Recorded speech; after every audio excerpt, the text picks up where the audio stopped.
Hello students, आज Rajasthan history के paper में हम मारवाड़ के जसवंत सिंह और शाहजहां के विषय में चर्चा करेंगे। जैसा कि आपको पता ही है कि इससे पहले हमने आमेर के मानसिंह और बीकानेर के रायसिंह पर चर्चा करी थी और वो चर्चा किस संदर्भ में थी? राजपूत मुगल सहयोग के संदर्भ में। उसी राजपूत मुगल सहयोग की नीति के अंतर्गत ही हम इस टॉपिक पर जसवंत सिंह और शाहजहां को लेकर चर्चा करते हैं। जैसा कि मैंने इसमें महत्वपूर्ण बिंदु जो दे रखे हैं उनमें हम देखते हैं कि 6 मई 1638 में जसवंत सिंह के पिता गज सिंह की मृत्यु हो गई और शाहजहां ने 25 मई 1638 ईस्वी को जसवंत सिंह को जोधपुर राज्य का उत्तराधिकारी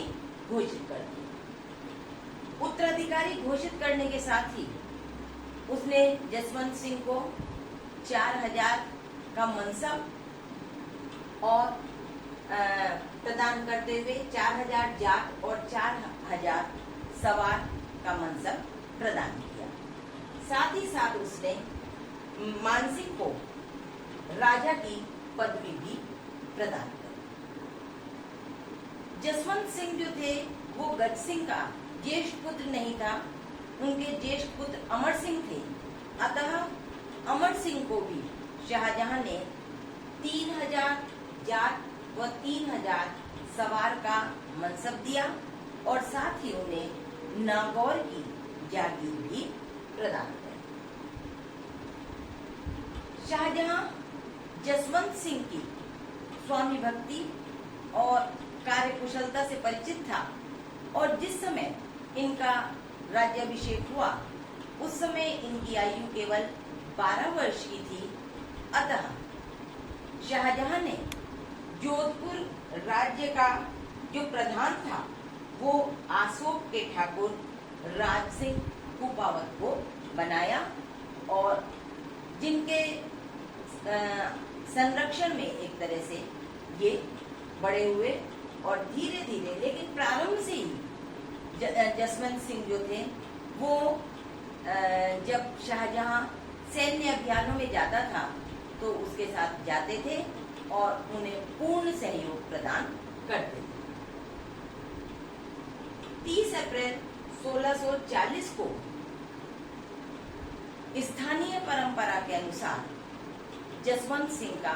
जोधपुर में राज्याभिषेक किया गया और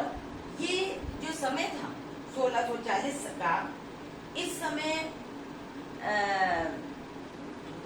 से कुछ समय पूर्व ही शाहजहां जो थे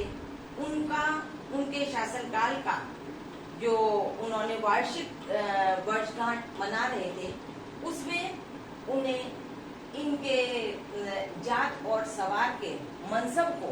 बढ़ाते हुए शाहजहां ने इन्हें 5000 जाट और 5000 सवार का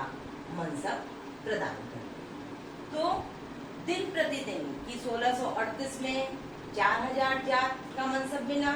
और 2 वर्ष पश्चात ही इन्हें 5000 का मनसब शाहजहां ने प्रदान किया। इसी बीच उत्तर पश्चिमी सीमांत पर कुछ राजनीतिक अव्यवस्था की स्थिति उत्पन्न हो गई। तब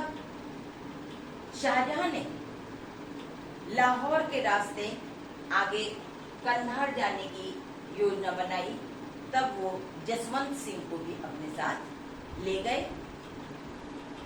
वहां पर उन्होंने उनके द्वारा जो सेवा की गई उससे भी वो प्रसन्न हुए। 1638 ईस्वी में जब काबुल पर इन्होंने अधिकार कर लिया, मुगल सेना का अधिकार हो गया, उसके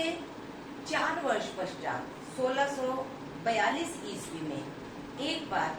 पुनः ईरान के शाह जिनके अधिकार में पहले कंधार था, उन्होंने कंधार की ओर प्रयाण किया और कंधार पर विजय प्राप्त करने का प्रयास किया। शाहजहां एक बार पुनः वो वहां बड़े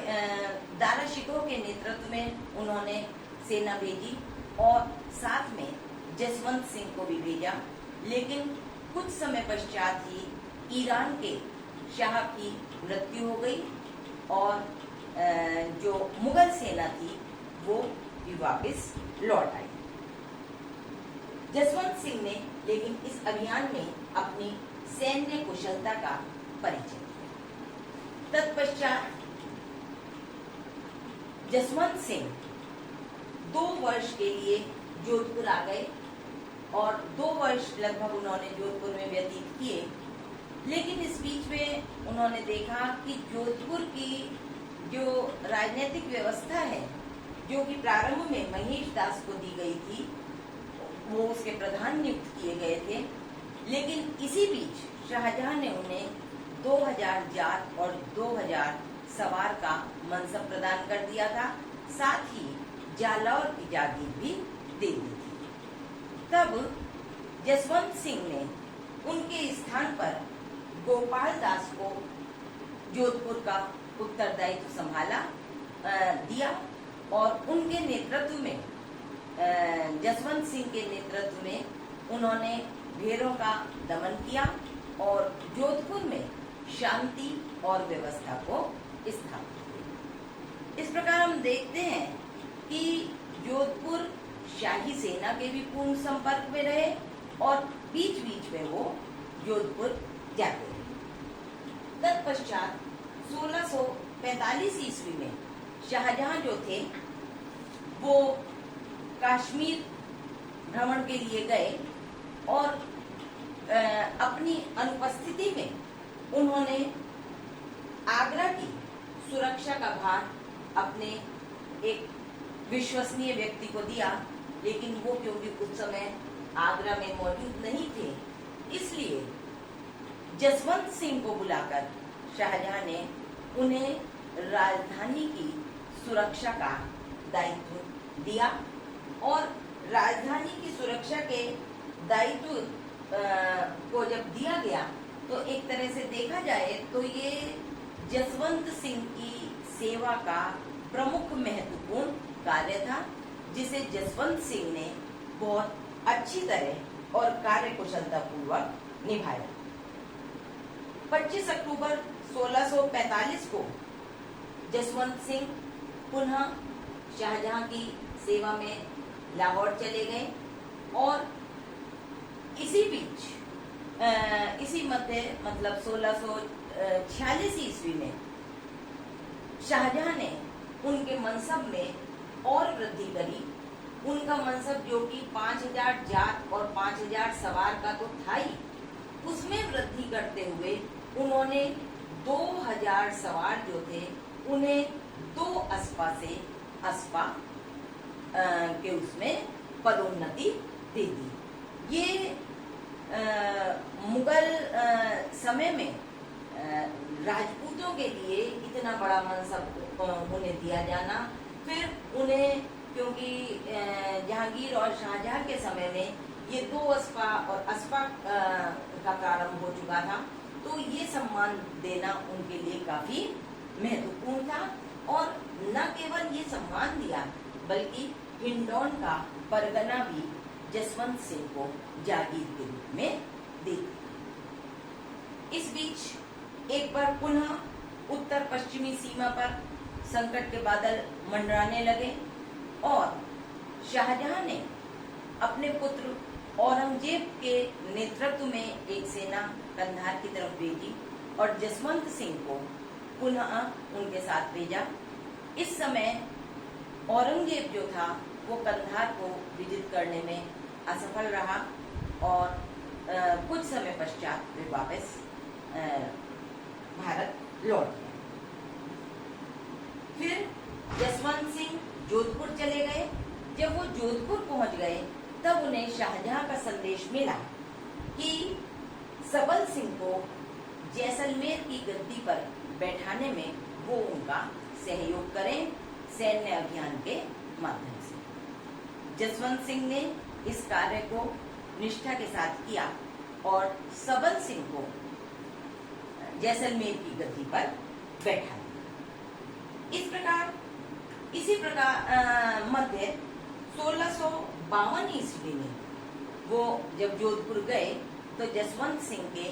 प्रथम पुत्र पृथ्वी सिंह का जन्म हुआ और उस समय वो जोधपुर में रहे। और इसी मध्य जब तृतीय कंधार अभियान में दारा शिकोह को भेजा जा रहा था तो जसवंत सिंह उनके साथ नहीं जा पाए, लेकिन शाहजहां ने जसवंत सिंह की स्वामी भक्ति को देखते हुए इनके मनसब में और भी अधिक वृद्धि कर दी और ये जो 2000 सवार जो पहले 2 अस्पा से अस्पा किए गए थे, बाद में 5000 सवार ही 2 अस्पा से अस्पा कर दिए गए और शाहजहां ने इन्हें महाराजा की उपाधि भी प्रदान की। इस प्रकार हम देखते हैं कि जसवंत सिंह जब से उनका राज्याभिषेक हुआ जोधपुर में, तब से शाहजहां निरंतर उनमें अपनी आस्था रखते हुए उनके मनसब में वृद्धि करते रहे। और ये जो वृद्धि थी वो धीरे धीरे आमेर के कछवाहा शासकों और बीकानेर के राठौर शासकों के लिए एक क्या कहना चाहिए ईर्ष्या का कारण बनने लगी। लेकिन इन लगातार जसवंत सिंह के मनसब में वृद्धि करते हुए उन्हें विभिन्न जागीरों का स्वामी बनाते हुए शाहजहां ये सिद्ध करना चाहता था कि यदि मुगल शासक चाहे तो वो किसी भी व्यक्ति को उसे लगातार पदोन्नति दे सकता है, क्योंकि ना तो जसवंत सिंह ने किसी सैन्य अभियान का नेतृत्व स्वतंत्र रूप से किया, ना उन्हें किसी राज्य की सूबेदारी स्वतंत्र रूप से दी गई शाहजहां के द्वारा, लेकिन निरंतर उनके मनसबों में वृद्धि ये प्रमाणित करती है कि ये सब केवल मुगलों की कृपा पर निर्भर है। और इसीलिए ये कहा जाता है कि दूसरा शाहजहां का उद्देश्य था कि इस प्रकार इनके मनसबों में वृद्धि करने के पश्चात आमेर और बीकानेर के जो राजपूत हैं उनमें आपस में प्रतिद्वंदिता हो जाएगी और वो भी मुगलों की स्वामी भक्ति के लिए और अधिक प्रयासरत होंगे। और ये कहा जाता है कि आमेर का जो शासक जयसिंह इनके समय में थे तो वो इस बात से नाराज भी हो गए थे, क्योंकि जयसिंह जो थे वो इनसे लगभग 16 वर्ष बड़े थे, लेकिन उनका मनसब और उनकी प्रतिष्ठा जसवंत सिंह के समान शाहजहां ने उन्हें प्रतिष्ठित स्थान नहीं दिया था। और शाहजहां का मुख्य यही था उद्देश्य कि ये लोग आपस में प्रतिद्वंदी हो जाएं और मुगल बादशाह की स्वामी भक्ति करने के लिए इनमें आपस में होड़ हो जाए, जिसमें कि शाहजहां सफल है। अब हम देखते हैं कि 1654 में शाहजहां ने मेवाड़ के मरुका और बदनौर के परगने भी जसवंत सिंह को दे दिए। और इसी वर्ष जसवंत सिंह ने अमर सिंह की जो पुत्री, उनकी जो भतीजी थी, उसका विवाह दारा शिकोह के पुत्र सुलेमान शिकोह के साथ करके अपने पारिवारिक संबंधों को, मतलब मुगल राजपूत संबंधों को और अधिक महत्व प्रदान किया, उनसे पारिवारिक संबंध स्थापित कर दिए। इसी बीच 1657 ईस्वी 1657 के सितंबर में शाहजहां जो थे वो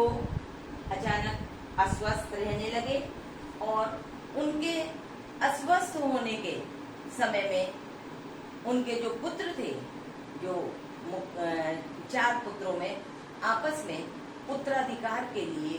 संघर्ष की तैयारी करने लगे। उनका उद्देश्य ये था कि शाहजहां के बीमार होने के साथ ही वो ये कल्पना करने लगे कि अब आगरा पहुंचकर कौन राज्य की बागडोर संभालता है। इस प्रकार हम देखते हैं कि